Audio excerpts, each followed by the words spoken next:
ফ্যাসিবাদ বিতাড়িত করেছি, যুদ্ধ করেই বাংলার মানুষের অধিকার আদায় করে ছাড়বো ইনশাআল্লাহ। পরিষ্কার ঘোষণা করি, রক্ত দিয়ে যেই ফ্যাসিবাদ বিদায় করেছি, প্রয়োজনে আবার রক্তের সাগর প্রবাহিত হবে, বাংলার মাটিতে ফ্যাসিবাদ ফিরে আসবে না। আমি স্পষ্টভাবে দেখতে পাচ্ছি বাংলাদেশ আজ দুই ভাগে বিভক্ত। এক ভাগ ৭২-এর বাকশালপন্থী, আর এক ভাগ জুলাইয়ের বিপ্লবপন্থী। আজ বাংলাদেশের প্রতিটি রাজনৈতিক দল এবং পক্ষের কাছে আমার সুস্পষ্ট জিজ্ঞাসা, সবাই যার যার অবস্থান পরিষ্কার করুন। হয় আপনি জুলাই বিপ্লবের পক্ষপাতী, আর না হয় আপনি ৭২-এর বাকশালপন্থী।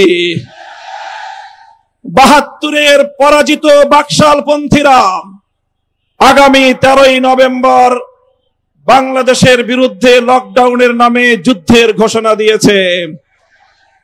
আমি ঘোষণা করতে চাই, 13ই নভেম্বর কোন বাকশালপন্থীকে বাংলার রাজপথে আমরা নামতে দেব না।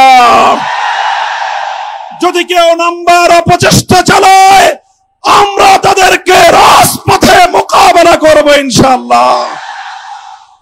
সংগ্রামী সাথী ও বন্ধুগণ,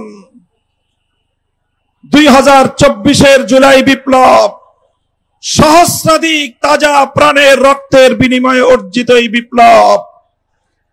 এই বিপ্লবের ভিত্তিতে আগামী বাংলাদেশ পরিচালিত হওয়ার জন্যই ঐক্যমতের ভিত্তিতে জুলাই সনদ প্রণীত হয়েছে। এই জুলাই সনদ কোন কাগজে সনদ হিসেবে আমরা দেখতে চাই না।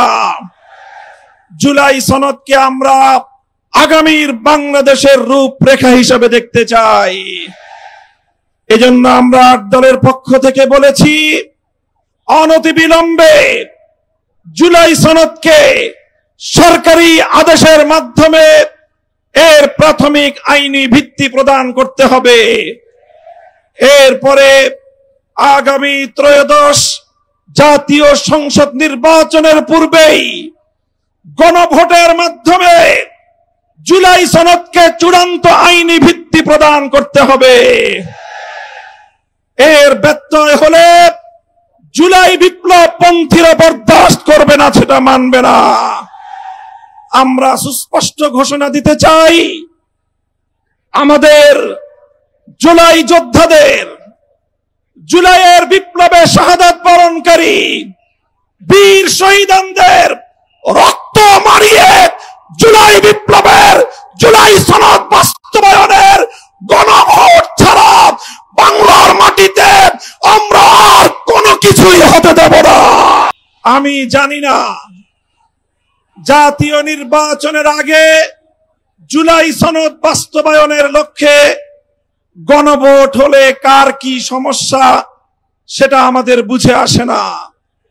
আমাদের সমস্যা হলো, জুলাই সনদের গণভোট ছাড়া যদি জাতীয় সংসদ নির্বাচন অনুষ্ঠিত হতে থাকে, জাতীয় সংসদ নির্বাচন যদি তফসিল ঘোষণা হয়ে বাস্তবায়িত হয়, অনুষ্ঠিত হয়, সেখানে অনেকগুলো বড় বড় জটিলতার সৃষ্টি হবে।